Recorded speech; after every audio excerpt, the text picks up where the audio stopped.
Good morning, dear students. How are you all? I hope you all are healthy and safe and are also catching up on your studies through the various platforms available to you.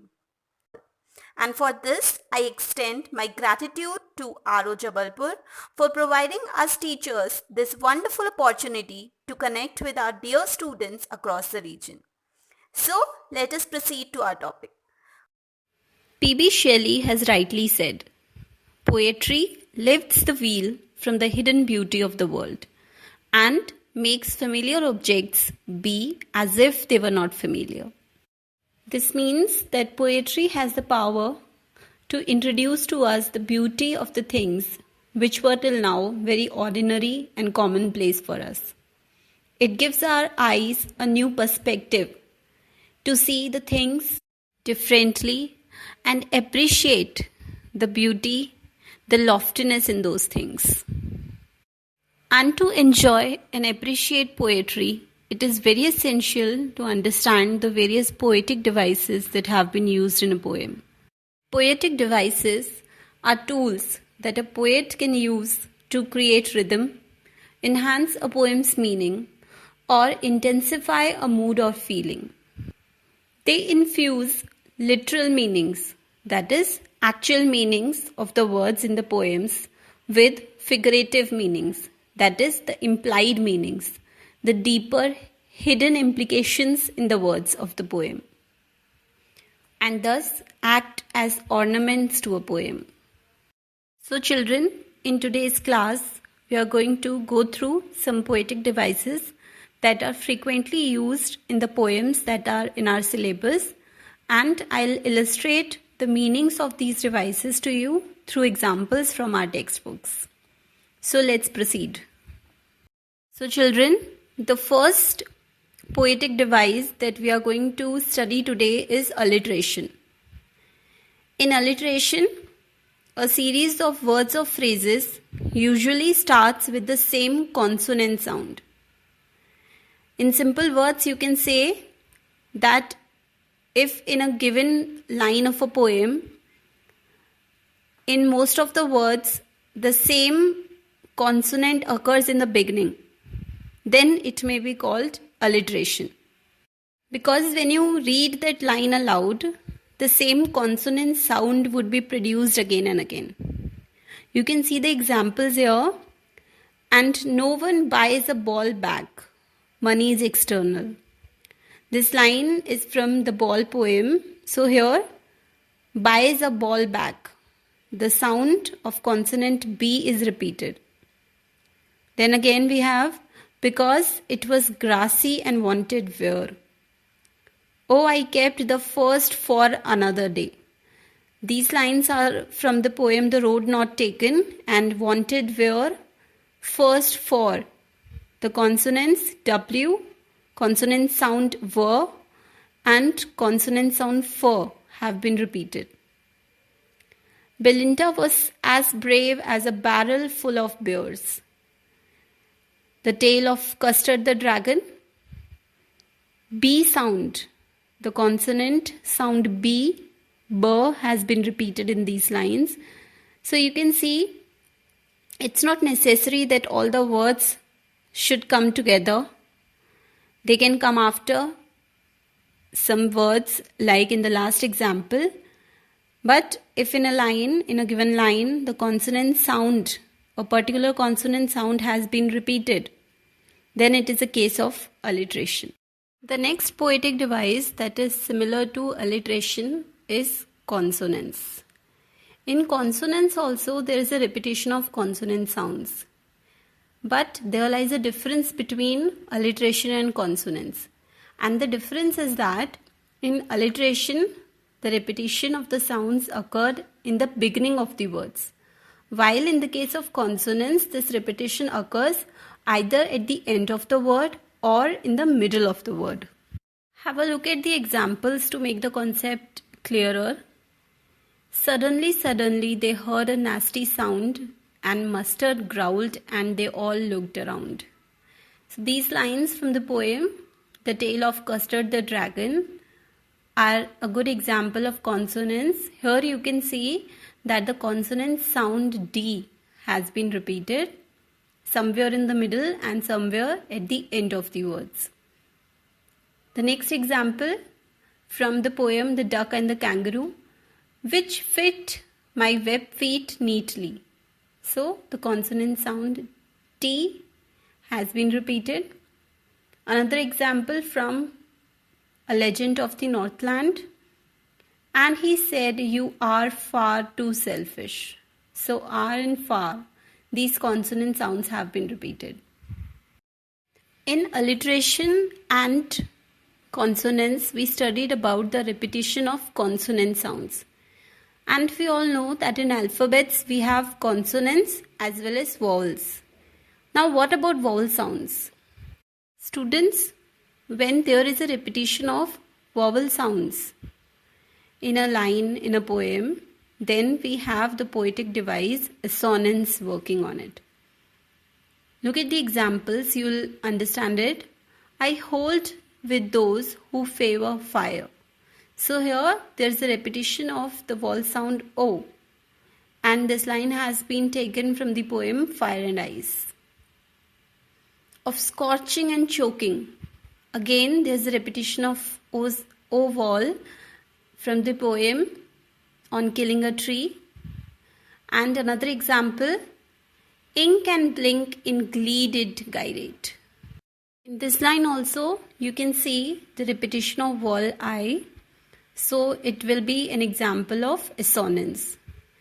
So you can see that alliteration, consonance and assonance involve repetition of sounds, and the difference between them lies in the fact that while in alliteration and consonance we have the repetition of consonant sounds, on the other hand, in the case of assonance, we have the repetition of vowel sounds. And in alliteration and consonance, the difference lies in the position of the consonant sounds. Usually, when there is repetition of consonant sound in the beginning of the word, it is a case of alliteration. And if the repetition is found at the end or in the middle of the word, it will be a case of consonance. So I hope these three poetic devices are clear to you. In the previous poetic devices, we read a lot about repetition. And do you know, children, that we actually have a separate poetic device by the name of repetition? Yes, repetition is the poetic device in which a word or phrase is written multiple times in a poem. And the purpose of repetition is usually to emphasize on the particular word. For example, in the poem Wind, there are these lines: frail crumbling houses, crumbling doors, crumbling rafters, crumbling wood, crumbling bodies, crumbling lives, crumbling hearts. Here the word crumbling has been repeated a lot. And this has been done to show how the wind can destroy everything and anything that comes in its way. So here the might of the wind is being emphasized upon. Look at the second example from A Legend of the Northland. And shall get your scanty food by boring and boring and boring all day in the hard dry wood. So here the word boring has been repeated to show that Saint Peter was so angry with the lady for not giving him a piece of cake, for being so selfish, that he said that she did not deserve to be given the human form and to get her food so easily. So she was converted into a woodpecker so that she would have to work really hard, that is bore and bore and bore the hard and dry wood to find food for her. So here also there is an emphasis. And another example is, I'll arise and go now and go to Innisfree. After a few lines, this phrase has been repeated in the poem. The last example I have taken up to show you that it's not necessary that only words are repeated. Like it is already given here that repetition is when a word or a phrase is written multiple times. So there can be a repetition of phrase as well, and the phrase can come after some lines in a poem. In The Lake Isle of Innisfree, I will arise and go now, this phrase comes after some more lines, and there also the author, the poet William Butler Yeats has written, I will arise and go now for always night and day. So here he has repeated this phrase to emphasize that he really wants to leave the humdrum of city life and go to the peaceful surroundings of the island of Innisfree. So repetition can involve the multiple occurrence of words as well as phrases, and these could be apart from each other as well. Okay? Our next poetic device is also related to repetition, and this device is anaphora. Anaphora is the poetic device where the words or phrases are repeated at the beginning of successive clauses in a poem. That means if in a poem you find that multiple lines begin with the same word or phrase and these lines are successive, that means they come one after the other, then you can safely say that anaphora has been used there. Just look at the examples. Don't break the shutters of the windows. Don't scatter the papers. Don't throw down the books on the shelf. These lines have been taken from the poem Wind by Subramanya Bharati, and in these lines the poet has used anaphora because each of these three lines are starting with the word don't. Here the poet is addressing the wind and he's asking the wind sharply not to come loudly, not to come in a destructive manner, not to create destruction when it comes. So that is why, to lay emphasis, the poet has used anaphora here. So anaphora is used to lay emphasis in some cases. Second example is from the poem The Road Not Taken. Here Robert Frost has written, and sorry I could not travel both, and be one traveller, long I stood and looked down one as far as I could. Here, through these lines, the poet is trying to convey his emotions, that he is in such a dilemma, he is in such a fix that he is not able to decide which road to choose. He is standing there and contemplating which road would be better for him. So, to convey his emotions in a better way, to connect with the audience, here he has devised anaphora. So anaphora can be used either to lay emphasis or to connect better with the audience by bringing in more emotions to the poem. It also makes the poem more pleasurable to read and easier to understand. So it's a very beautiful poetic device that is often employed by poets and writers. Dear students, we all love listening to songs. And while listening to them, you must have noticed that almost all of them have a chorus. Chorus means a couple of lines are there in every song that are repeated after every stanza.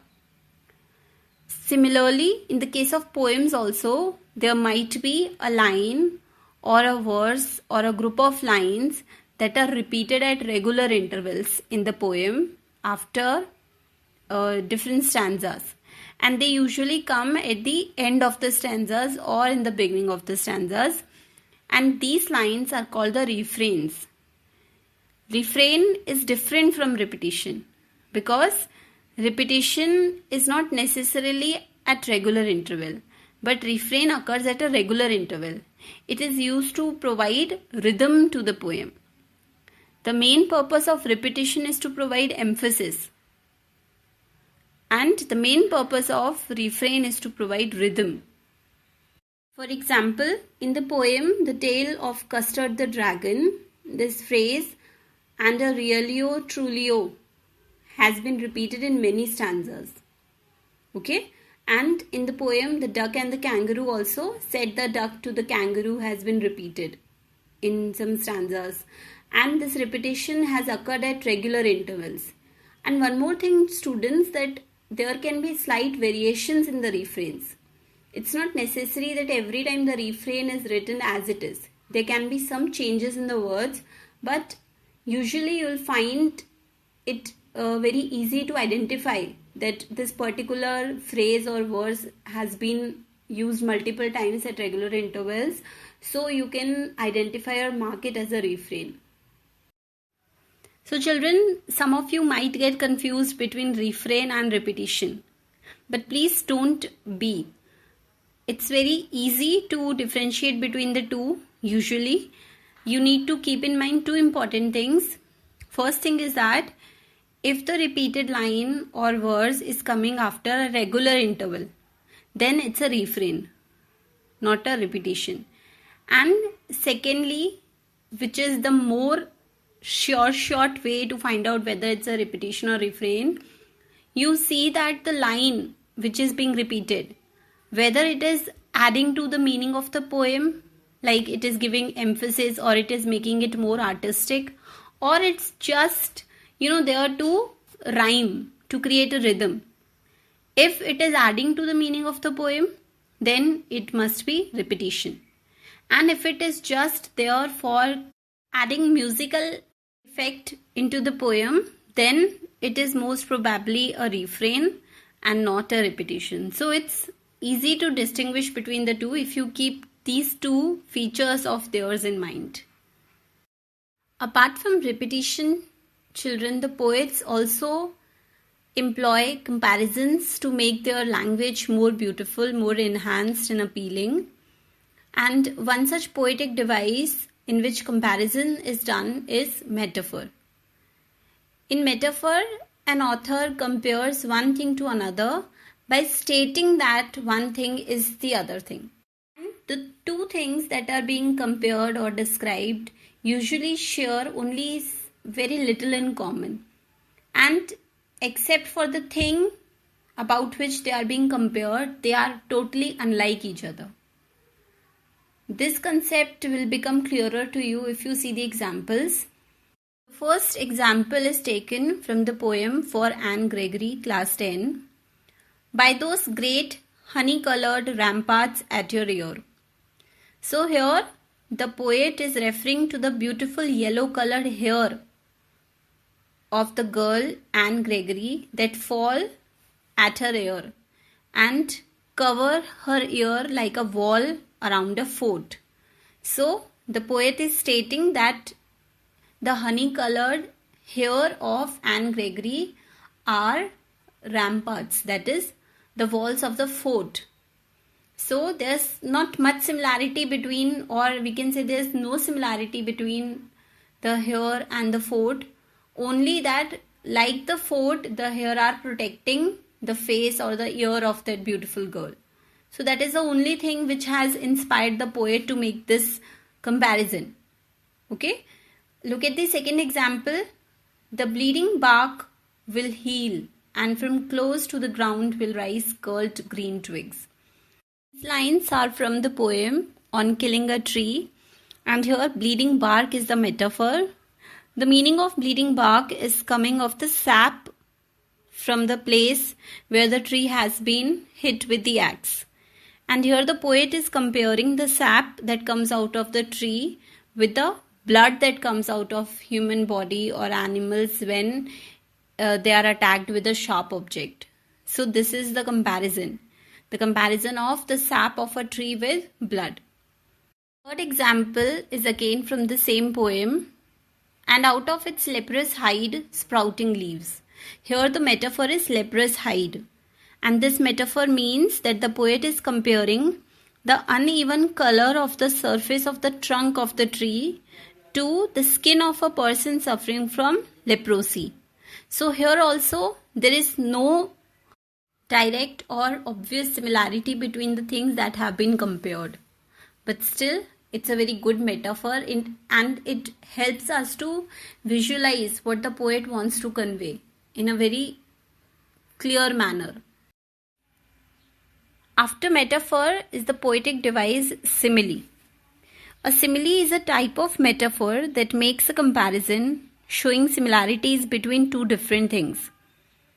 Unlike a metaphor, a simile draws resemblance with the help of words such as, like, as, such as, etc. Therefore, a simile makes a direct comparison. Okay, and these words as, like, such as, they help you to identify, they help you to differentiate between a simile and a metaphor, because in both the poetic devices comparison is done. And if the comparison is direct with the help of as, like, such as, then it's a simile. And if the poet is stating that one thing is the other thing, then it's a metaphor. Look at the examples of similes given here. And the little yellow dog was sharp as mustard. Belinda was as brave as a barrel full of bears. And Ink and Blink chased lions down the stairs. Mustard was as brave as a tiger in a rage. Mouth like a fireplace, chimney for a nose, and Trulio Trulio daggers on his toes.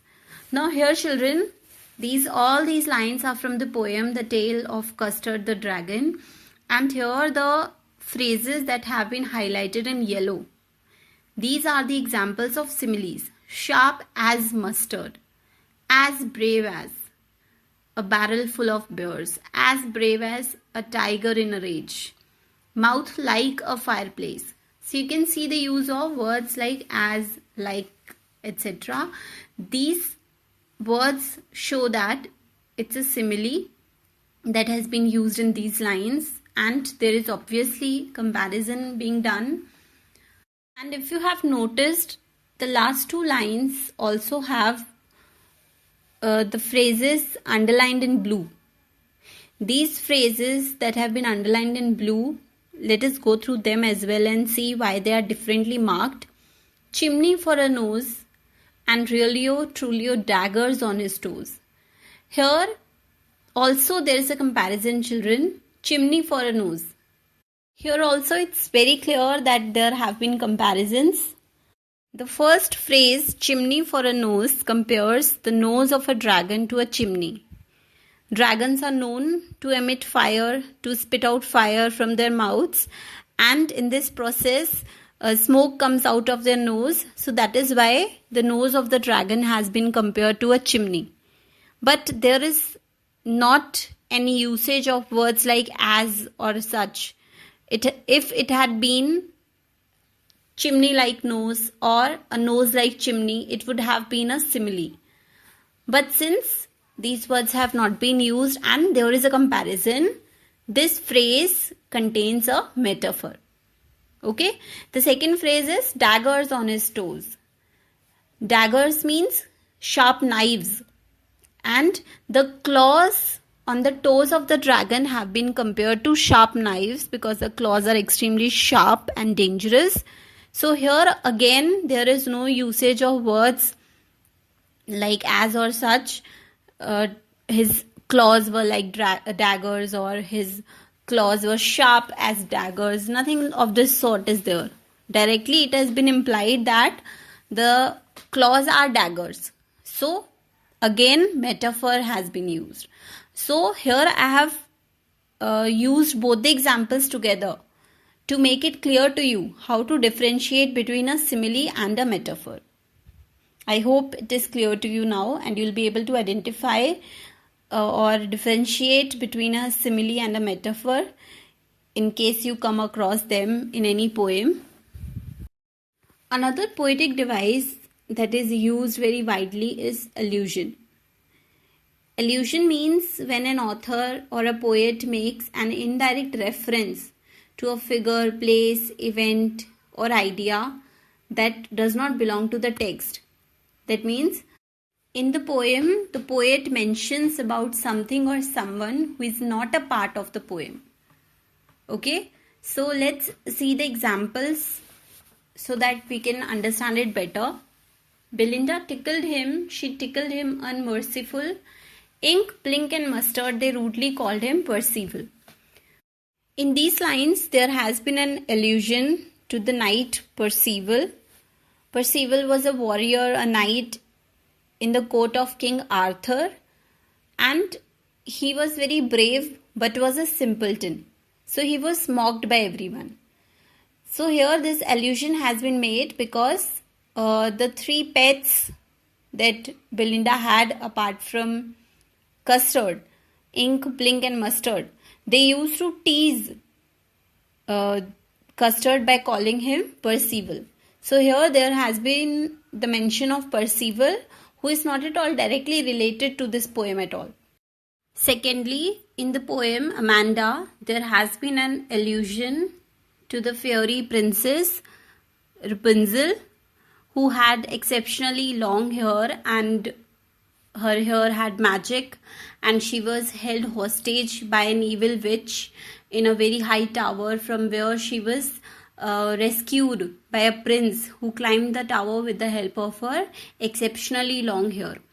So here this reference has been made because Amanda is so fed up, is so frustrated because of the nagging of her parents, that she doesn't want to live with them. She wants to live alone in a high tower like Rapunzel, and she even says that she will not let her hair down for anyone to reach her by climbing them.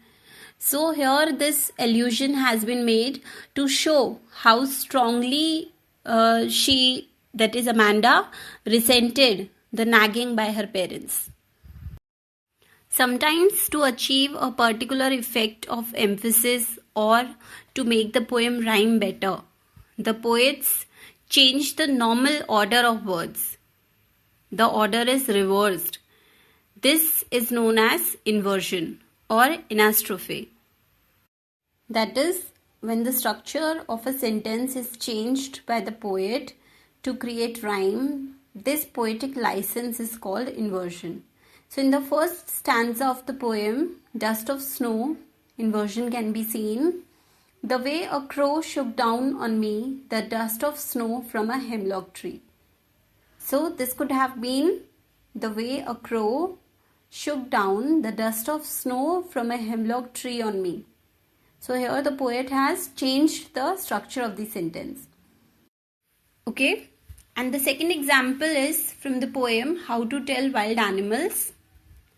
And if there should to you advance a large and tawny beast. The sentence here could be written as, and if there a large and tawny beast should advance to you. So here, for some particular reason, the poets have taken liberty with the structure of the sentence, and in such cases the device that is used is known as inversion. The next poetic device that we are going to study today is imagery. The description of the device is in the name itself. Imagery is when an author describes a scene, thing or idea in a way that it appeals to our senses. The senses of taste, smell, sight, touch or hearing. This device is often used to help us clearly visualize part of the poem or story by creating a strong mental picture. So in the poem, The Tale of Custard the Dragon, there is an image of the pirate created in our minds. We can visualize the pirate if we carefully go through the lines given there. Pistol in his left hand, pistol in his right, and he held in his teeth a cutlass bright. His beard was black, one leg was wood. It was clear that the pirate meant no good.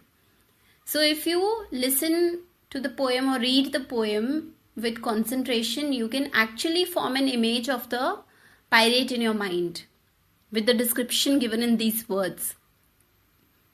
In the poem, The Lake Isle of Innisfree, there has been a description of the beautiful midnight with glimmering stars and the noon with its beautiful purple glow. Through the lines, there are midnights all a glimmer and noon a purple glow and evenings full of the linnet's wings. Here you can hear the sound of the wings of the linnets flapping. So it appeals to our sense of hearing as well. In addition, to our sense of sight, it appears to the sense of our hearing also, if we can imagine the linnet bird flapping its wings. So the words have been used very powerfully to transport us to the place, to transport us to the person who or what has been described through these words. So this is imagery. And children, this on your screens is the next poetic device on our list today. Can you pronounce it? Looks very tough, right? But it's very easy to pronounce. It is pronounced as onomatopoeia. Okay, it's onomatopoeia. Onomatopoeia is a word which looks very difficult, but it's very simple and easy to remember. Onomatopoeia is actually a word or a group of words that represent a sound, and the word resembles the sound that it stands for, like jingle, clank, whisper, murmur, shush, giggle, whine, buzz, whoosh, etc. And these words are used to give a dramatic, realistic or poetic effect to the piece of literature. For example, as I listen to the patter on the rain upon the roof, here the falling of the raindrops on the roof has been described with the word patter. Every tinkle on the shingles has an echo in the heart. Here, when the raindrops fall on the shingles, the sound that is produced is that of tinkling. So tinkle is the onomatopoeia word used here. With a clatter and a clank and a jangling squirm. So here the words clatter, clank and jangling, they represent the noises created by the chain that Custard the dragon was wearing, and when he got ready to jump on the pirate, then his chain produced these noises. The jangling noise, the clanking noise, the clattering noise. So these words, if you listen to them carefully and you say them aloud, you will understand how the words correspond to the sounds that they stand for. So this is known as onomatopoeia in literature. After onomatopoeia, we have hyperbole as our next poetic device. Hyperbole, children, is an exaggerated statement that is not meant to be taken literally by the reader. That means the statement is not as it appears to be. It is not actually what the poet wants to say. It is an exaggeration of whatever the poet wants to convey, and it is used for comedic effect or for emphasis. In the poem, The Tale of Custard the Dragon, hyperbole has been used by the poet a lot. Belinda giggled till she shook the house. Here, if we literally, take the meaning of this sentence, then it would mean that Belinda used to giggle so loudly or so much that the entire house used to shake. And we all know that it's not possible for a girl to laugh so loudly or giggle so loudly to make the entire home shake. So it's exaggeration, definitely. Then Belinda is as brave as a barrel full of bears. So to show that she was very brave, the poet has said that she was brave as a barrel full of bears. She was so brave. It is again an exaggeration. Then, and Ink and Blink chase lions down the stairs. Ink was the name of the cat and Blink was the name of the mouse which Belinda owned. And the poet is saying that they both were so brave that they used to chase lions. They were not afraid of lions even. Okay? And Mustard is as brave as a tiger in a rage. The dog Mustard has been compared to a tiger as far as his bravery is concerned. And we all know that this comparison is a simile, but this comparison is totally exaggerated. So here hyperbole has also been used. So when there is any reference which is hard to believe, which seems like an exaggeration on the part of the poet, then we can say that hyperbole, poetic device, has been used there. Next, students, I have brought to you a new poetic device which I don't think most of you would have heard about or read about. That is a syndeton. A syndeton is a writing style in which conjunctions are omitted between words, phrases or clauses. It's very simple. When in a poem you feel that somewhere conjunctions like and or have been omitted, then you can easily mark that line as an example of the poetic device a syndeton. Look at the example from the ball poem, a dime, another ball is worthless. So here a dime or another ball is worthless should be written. So or has been omitted by the poet. So it's an example of a syndeton. Again, another example is pistol in his left hand, pistol in his right. So here and has been omitted between hand and pistol. Similarly, and has been omitted in the other line also. His beard was black and one leg was wood. In place of this, only the poet has written his beard was black, one leg was wood. So it's very simple, children, to identify a syndeton. Somewhere if you feel that there was a need of a conjunction to be used but it was not used, then it is an example of a syndeton. Next in line is personification. Personification means when a non-human figure or any abstract concept or element is described as having human-like qualities or characteristics, then we say that the poet has personified the particular concept or non-human figure. Okay? Like in the first example, the sun has been personified. Where no birds could sit, no insect hide, no sun bury its feet in shadow. The poem Trees has these lines, and here the poetess has personified the sun by saying that the sun couldn't bury its feet in the shadow. We all know that sun doesn't have feet. Okay, in the picture also the sun is not having feet, it has one arm only. So the sun has clearly been personified here. In the second example, an abstract concept, that is darkness, has been personified. And the melancholy darkness gently weeps in rainy tears. The poet wants to convey that the darkness was weeping, it was crying, and the tears it was shedding were falling in the form of raindrops. So here from the poem The Rain on the Roof, this line has been taken. So in both these cases, personification has been used by the poet and poetess. Dear students, when a poet uses an object, figure, event, situation or any other idea in his written work to represent something else than the literal meaning of the object, then it is called symbolism. Symbolism is used by the poet to convey a broader or deeper message or meaning to the readers. The things that are used for symbolism are called symbols. In our syllabus, we come across a lot of poems that have symbols in them, so that when we read them, we can learn something from them. Some of the examples of symbolism are the Road Not Taken poem. In this poem, the two roads are the symbols of dilemmas that we face in life.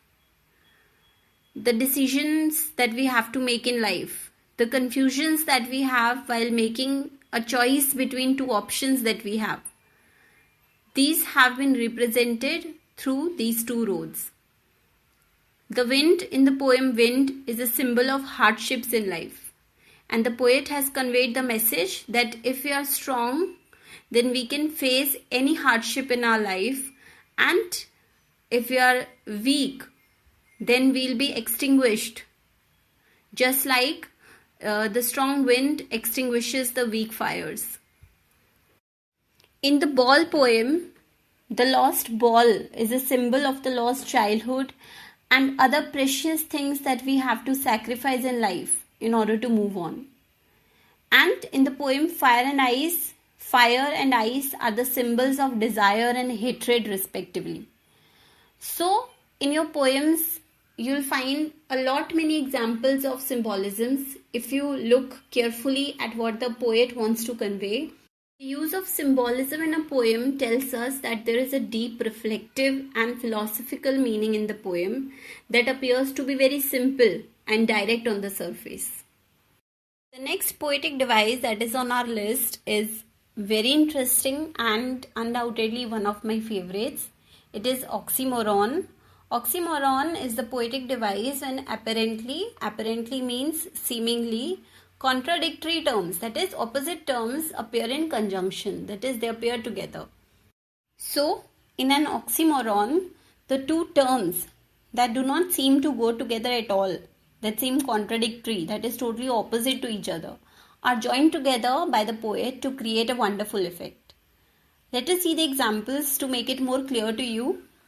And a little yellow dog and a little red wagon and a really truly little pet dragon. So here pet dragon is the oxymoron. Do you think that the word pet and dragon go together? No, right? Because we all know that dragons are dangerous creatures and therefore we find it hard to believe that they can be domesticated and kept as pets. So pet dragon is a kind of oxymoron. In the second example from the poem, The Tiger in the Zoo, on pads of velvet, quite in his quiet rage. The oxymoron quiet rage has been used. Because rage, that is anger, is loud and full of hatred. But the helpless tiger, caged in a zoo, has a quiet and muted rage. So his rage is quiet and muted, as opposed, as contradicted to what actually rage consists of. It consists of anger. It consists of loudness. So that is why it's an oxymoron. And if you search for more children, you will find a lot of interesting oxymorons like act naturally, alone together, clearly confused, deafening silence, definitely maybe. So these are just wonderful. So you should search about oxymorons and use a lot of oxymorons in your daily life, in your daily conversation as far as possible. It will be really interesting for you. Let's see what we have next. Next we have enjambment. Enjambment, children, is a very widely used poetic device. If not all, then most of the poems have this. What is enjambment? Enjambment simply means when a sentence continues into two or more lines in a poem. Now, can you recall having seen enjambment in any poem? Right. In most of the poems, you must have come across enjambment. And if you get a question in the examination which asks you to identify the poetic device used in a particular stanza given to you, first you can look for enjambment, of course, because it is mostly used in many poems, as I told you. So there are many examples. Two of them I have quoted here for you. One is from A Legend of Northland. They tell them a curious story. I don't believe it's true, and yet you may learn a lesson if I tell the tale to you. Here, one sentence is continuing in more than one line. In the second example from the poem, The Duck and the Kangaroo, said the duck, as I sat on the rocks, I have thought over that completely, and I bought 4 pairs of worsted socks, which fit my web feet neatly. Here again, enjambment is there. So it's a very easily identifiable poetic device, which you will not find difficult to understand. After enjambment, we have transferred epithet. Epithet, children, means an adjective or a title which tells about the attributes or characteristics of a noun. And in case of transferred epithet, as the name itself suggests, the epithet is transferred to another noun for which it is not actually meant.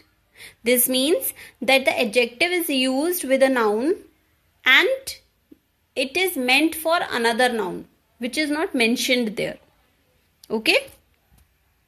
And to understand this poetic device, you need to see the example first. Only then will it become clear to you. And the melancholy darkness gently weeps in rainy tears. Here, melancholy darkness are the words where transferred epithet has been used. In melancholy darkness, melancholy means sad. Okay, so here the poet is saying the darkness is sad or melancholic. So the epithet, the adjective is melancholy, right? And the noun is darkness. But can darkness be sad? No, because darkness is an abstract concept. The adjective or the quality of being sad can be attributed to an animal or a human being. In this poem, the narrator, who is listening to the rain on the roof, is sad.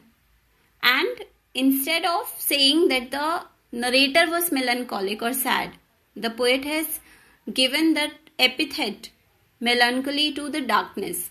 So he has transferred the epithet melancholy from the narrator to darkness. So here it is a case of transferred epithet.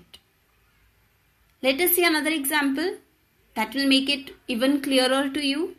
The snake trying to escape the pursuing stick.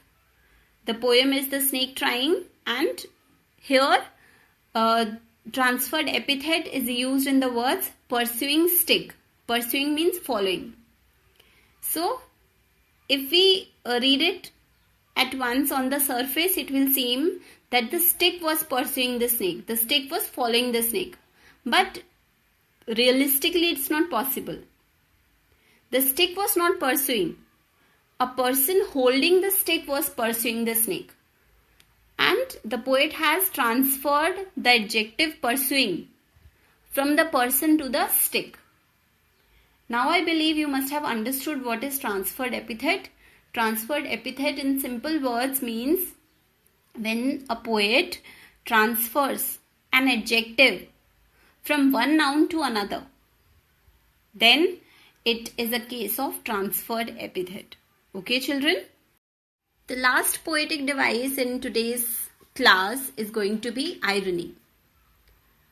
Irony is the poetic device when a statement is used to express an opposite meaning than the one literally expressed by it. That means when a statement is supposed to convey a meaning opposite or contrary to the meaning conveyed by it on surface, then we say that the statement is ironical. There are 3 types of irony in literature, and when you go through those 3 types, you will understand irony better. So let's see what the 3 types are. The first type is verbal irony. Now what is verbal irony? Verbal irony means when someone says something but means the opposite. For example, your room is in a mess. All your things are lying scattered here and there, and your mother comes and says, "Wow, you could win an award for cleanliness." So that would be verbal irony, because she definitely means the opposite of what she is saying. So in the poem, The Tale of Custard the Dragon, there has been a use of verbal irony in these lines. Belinda tickled him, she tickled him unmerciful. Ink, blink and mustard, they rudely called him Percival. So as I told you earlier, Percival was a knight. He was a brave warrior who was a simpleton. And here, Ink, blink and mustard used to call Custard Percival because they wanted to tease him by telling him how unlike Percival he was. So here they used to compare Custard with the brave knight so that they could tease him. They could sarcastically say that he was totally opposite of Percival. But ironically they used to compare him with Percival. After verbal irony, we have situational irony. Situational irony means when something happens that is opposite of what was expected or intended to happen. That is, when something contrary to your expectation occurs, then we term it as situational irony. So example of situational irony can be seen in, again, the same poem, The Tale of Custard the Dragon. In the poem, Belinda, Mustard, Ink and Blink have been described as very brave. As brave as barrel full of bears, as brave as tigers, etc. And when the time for them comes to show their bravery, they all are frightened and they all run away. Belinda paled and she cried, "Help, help." But Mustard fled with a terrified yelp. Ink trickled down to the bottom of the household and Little Mouse Blink strategically mouseholed. So here it is quite ironical that they are frightened and run away when they see the pirate, because they have been described as very brave, very courageous, and they tease Custard. And as opposed to what was expected, Custard is the one who shows courage at this time and he attacks the pirate. But up jumped Custard, snorting like an engine, clashed his tail like irons in a dungeon. With a clatter and a clank and a jangling squirm, he went at the pirate like a robin at a worm. So it is quite ironical. Nobody expected Custard to do this. In the beginning of the poem, it was told that Custard was very cowardly. He used to cry for a nice safe cage and all. And quite opposed to what we all expected, the people who were described as being very courageous turned their backs, and Custard, the cowardly dragon, was the one who rescued Belinda and her pets from that pirate. So it is a very good example of situational irony. Lastly, we have dramatic irony, children. Dramatic irony is employed when the audience is aware of the true intentions or outcomes, while the characters are not. That means the audience watching a play or reading a poem or a prose is aware of what is going on in a situation, while the characters involved are not aware of it. So that is called a dramatic irony. Okay, and since I couldn't find any example of dramatic irony in the poems in our syllabus, I have quoted an example from your prose, and it is a very good example of dramatic irony. It will help you understand it very easily. In the chapter A Letter to God, it was ironical that the employees whom Lencho called a bunch of crooks and suspected of taking his money were the ones who had sent the money to him by contributing the money. And this thing the readers know, but Lencho didn't know this. He thought that the people at the post office had taken away his money and the god had sent him the entire money and it was kept by the people at the post office. So this is a very good example of dramatic irony where the character is unaware of certain situations or events in the story. So if you find anything like this in a poem, then you can write it as an example of dramatic irony. Okay? So I hope irony and its types are clear to you through the examples that I have brought for you, children. That is all for today, children. Today we did some of the poetic devices. And believe me, there's no verbal irony here. I actually mean that we did some of the poetic devices only. There are lots of poetic devices which are still for you to study and know. So if you are interested to know about them, you can know more and more about poetic devices. This way you'll learn a lot. And I have actually told you the devices that are more frequently used in the poems in our syllabus so that you can relate to them more easily. And for this reason, it will be easier for you to understand and remember them and apply them in your examinations when you are asked any question about poetic devices.